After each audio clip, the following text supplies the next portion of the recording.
अस्सलाम वालेकुम। एसएम राशिद की अदबी दुनिया में हम आपका इस्तकबाल करते हैं। आज एतवार का दिन है और हर एतवार के दिन आप बेसब्री से इंतज़ार करते हैं अपने पसंदीदा कॉलम सुनने के लिए बेचैन और बेकरार रहते हैं।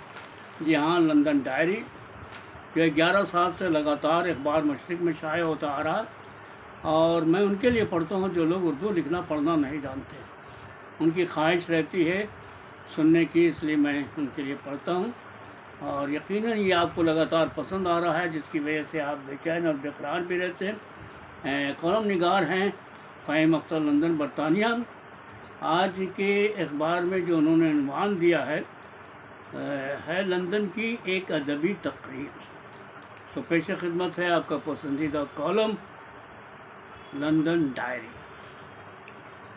चंद महीने कबल पाकिस्तान के शहर लाहौर से पंजाब यूनिवर्सिटी के डायरेक्टर जनाब प्रोफेसर डॉक्टर मोहम्मद कामरान का पैगाम आया कि वो अक्टूबर की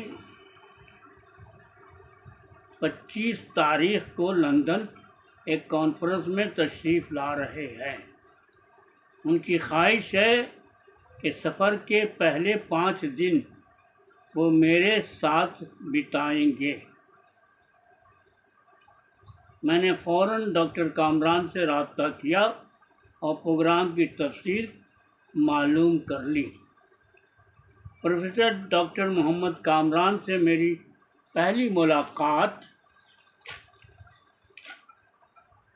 2015 में पहली बार इस्तांबुल यूनिवर्सिटी के शोबे उर्दू के 100 साला जश्न में हुई थी। ताहम डॉक्टर मोहम्मद कामरान दुनिया भर से तशरीफ़ लाए प्रोफेसर में यूं उलझे रहे कि उन्हें हम नाचीज़ के हाल चाल पूछने का भी मौका ना मिल पाया। क्यों भी मेरा ताल्लुक़ किसी यूनिवर्सिटी से तो था नहीं, वैसे भी मुझे कौन घास डालता। लेकिन जब 2021 में दोबारा इस्तांबुल यूनिवर्सिटी कॉन्फ्रेंस में जाने का मौका मिला तो वहीं प्रोफेसर डॉक्टर कामरान से खूब मुलाकात और बातचीत भी हुई। शेर शायरी का तो उन्हें खूब शौक़ है और गुफ्तगू भी बड़ी रवानी से करते हैं। जिस दिन प्रोफेसर डॉक्टर मोहम्मद कामरान लाहौर से लंदन तशरीफ़ लाने वाले थे, उस दिन मेरा दफ्तर जाना ज़रूरी था। ताहम शाम 4 बजे की फ़्लाइट होने की वजह से हमने अपने मैनेजर को पहले ही आगाह कर दिया था कि आज हम एयरपोर्ट जा रहे हैं, तो हमें 1 घंटा कबल दफ्तर से निकलना होगा। मैनेजर ने बड़ी नरमी बरतते हुए इजाज़त दे दी और हम अपनी गाड़ी में बैठकर लंदन के 5वीं सबसे बड़े एयरपोर्ट हेथरो चल दिए। जी तो चाह रहा था कि गाड़ी तेज़ भगाऊं, लेकिन लंदन मेयर सादिक खान की ईमा पर अब तो लंदन भर में 20 मील की रफ्तार से ही गाड़ी चलाने की इजाज़त है, जिससे काफ़ी लोग नाराज़ भी हैं। लेकिन माहिरीन का कहना है कि 20 मील की रफ्तार से गाड़ी चलाने से हादसे कम और माहौल आलूदा नहीं होता। खैर, मरता क्या न करता, मैं भी 20 मील की रफ्तार से गाड़ी यूँ समझ लीजिए चला नहीं रहा था, बल्कि घसीट रहा था। जहन में बार बार ये ख्याल आ रहा था कि पता नहीं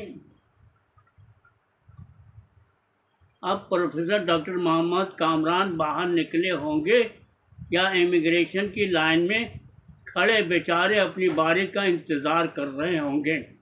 लगभग 40 मिनट की ड्राइव के बाद हम हेथरो एयरपोर्ट के अहाते में पहुंच चुके थे। लेकिन काफ़ी दिनों के बाद हेथरो एयरपोर्ट बज़रिए अपनी गाड़ी जाने की वजह से मैं भी टर्मिनल 4 की बजाय टर्मिनल 3 पहुंच गया। उस वक्त खुद पर काफ़ी गुस्सा भी आया लेकिन गलती सड़क की मरम्मत करने वालों का था, जिन्होंने डाइवर्शन का साइन लगा रखा था, जिसकी वजह से हम भटककर किसी और तरफ निकल गए। खैर, किसी तरह हिथरो एयरपोर्ट के टर्मिनल 4 पर पहुंचा और फौरन गाड़ी पार करके प्रोफेसर डॉक्टर मोहम्मद कामरान को ढूंढने निकला। अराइवल के पास लोग अपने रिश्तेदारों और दोस्तों का गर्मजोशी से इस्तकबाल कर रहे थे। किसी की आंखें नम थी तो कोई मारे खुशी के चिल्ला रहा था। लगभग 15 मिनट खड़ा रहा तो प्रोफेसर डॉक्टर मोहम्मद कामरान का पैगाम आया, जिसमें उन्होंने इमिग्रेशन से फारिग होकर बाहर इंतज़ार करने का फ़ोटो लगाया। लीजिए साहब, जहां खड़ा मैं डॉक्टर कामरान का इंतज़ार कर रहा था, उससे चंद कदम फासले पर डॉक्टर कामरान अपने सामान पर विराजमान होकर बैठे अराइवल से निकलते हुए मुसाफिरों को देख रहे थे। डॉक्टर मोहम्मद कामरान बड़े इत्तेफाक से गले मिले और लाहौर से लंदन के सफ़र की पूरी दास्तान सुनाने लगे। गाड़ी में सामान डाला और प्रोफेसर कामरान से गपशप करते हुए हम घर की तरफ चल दिए। लंदन में शाम के 5 बज चुके थे और सड़कें गाड़ियों की भीड़ भाड़ से और कभी आहिस्ता चल रही थी। खैर, लगभग 40 मिनट की ड्राइव के बाद हम अपने घर पहुंच गए। घर पर बेगम हुमा सैयद ने हमारा इस्तकबाल किया और फ़ौरन ही हम मुर्ग की सालन, दाल और चावल की डिनर का लुत्फ़ लेने लगे। दूसरे दिन हम प्रोफेसर डॉक्टर मोहम्मद कामरान को लेकर विमिल्टन बजरिए बस पहुँचे और वहाँ से डिस्ट्रिक्ट लाइन लेकर साउथ लिजिंगटन पहुँच गए। प्रोफेसर डॉक्टर मोहम्मद कामरान ने दौरान सफ़र बताया कि लंदन ये उनका 7वां सफ़र है और उन्हें लंदन काफ़ी पसंद है। साउथ लिजिंगटन पहुंचकर भीड़ भाड़ को चीरते हुए हम दोनों बाहर निकले और पास ही मारूफ हीरोड की इमारत में दाखिल हुए। हीरोड सुपर स्टोर को एक कतरी ने ख़रीद रखा है और यहाँ अब भी दुनिया का महंगे से महंगा सामान बिकता है। हम लोगों ने जेब खाली होने की वजह से ज़्यादातर सामानों का नज़ारा ही करना गनीमत समझा। मिसाल के तौर पर जूतों के सेक्शन में एक जूता 1000 पाउंड से भी महंगा था। अब आप इससे अंदाज़ा लगा सकते हैं कि हीरोड्स क्यों अब तक लंदन और दुनिया का मकबूल और कीमती सुपर स्टोर है।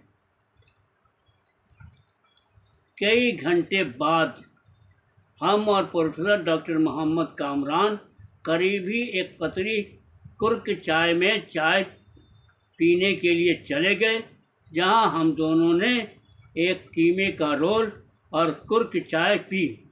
मुझे कुर्क चाय के कड़क होने का एहसास उसकी कीमत अदा करने से हुई। कड़क चाय पीकर हम दोनों थोड़ी देर में वापस विमिल्टन आ गए, जहां से हम बस पर सवार होकर घर वापस आ गए। 30 अक्टूबर की शाम 6 बजे पाकिस्तानी हाई कमीशन में इदारा ज़ुबान व अदबियात उर्दू, पंजाब यूनिवर्सिटी लाहौर और उर्दू मरकज़ लंदन के इश्तराक से एक अदबी शाम का एहतमाम किया गया, जिसमें मुझ नाचीज़ को बरतानिया में उर्दू के फ़रोग़ के लिए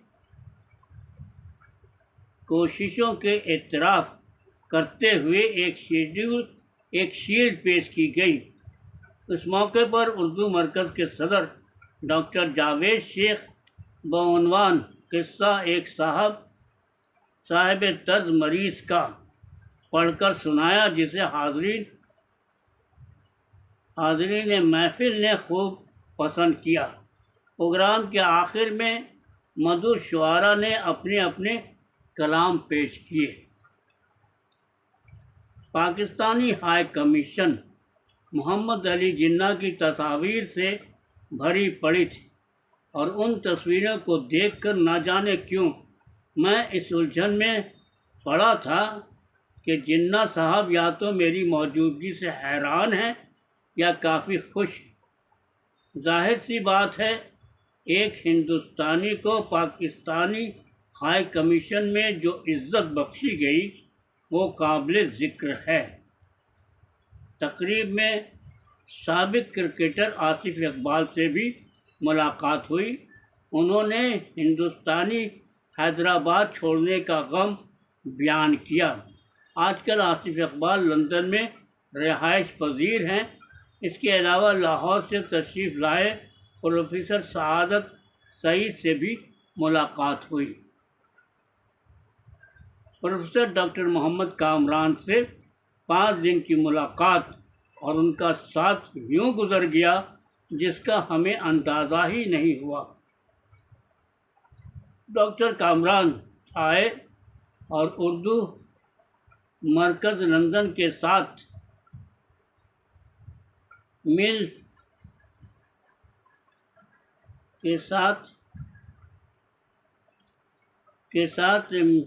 बरतानिया में बसे उर्दू खिदमतगारों को उनकी उर्दू खिदमत के लिए जो शील्ड पेश किया वो काबिल सताइश है, जिसके लिए हम उनके शुक्रगुज़ार हैं।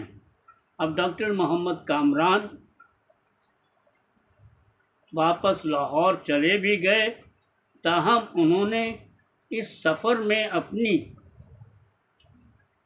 मोहब्बतों और अखलाक का एक उम्दा नमूना लंदन वालों के लिए छोड़ा है, जो कि हमेशा याद रखा जाएगा। तो दोस्तों, अभी आप एसएम राशिद की अदबी दुनिया में अपना सबसे पसंदीदा कॉलम लंदन डायरी सुन रहे थे, जो 11 साल से लगातार अखबार मशरिक़ कलकत्ता में शाये होता आ रहा है। और मैं उनके लिए पढ़ता हूँ, मैं बार बार कह रहा हूँ, मैं उनके लिए पढ़ता हूँ जो लोग उर्दू लिखना पढ़ना नहीं जानते हैं। यकीनन आज का ये कॉलम भी आपको बहुत पसंद आया होगा। पसंद आया है तो ज़रूर से ज़रूर लाइक कीजिएगा, शेयर कीजिएगा, कमेंट कीजिएगा। और जो लोग उर्दू जानते हैं और ये मेरी आवाज़ उन तक भी पहुँच रही है, उनसे भी गुजारिश है कि अगर आपको पसंद आए तो ज़रूर से ज़रूर लाइक कीजिए, शेयर कीजिए, कमेंट कीजिए। तो इजाज़त दीजिए, हम फिर मिलते हैं आपके किसी प्रोग्राम में जिसका नाम है एसएम राशिद की अदबी दुनिया। अल्लाह हाफिज़।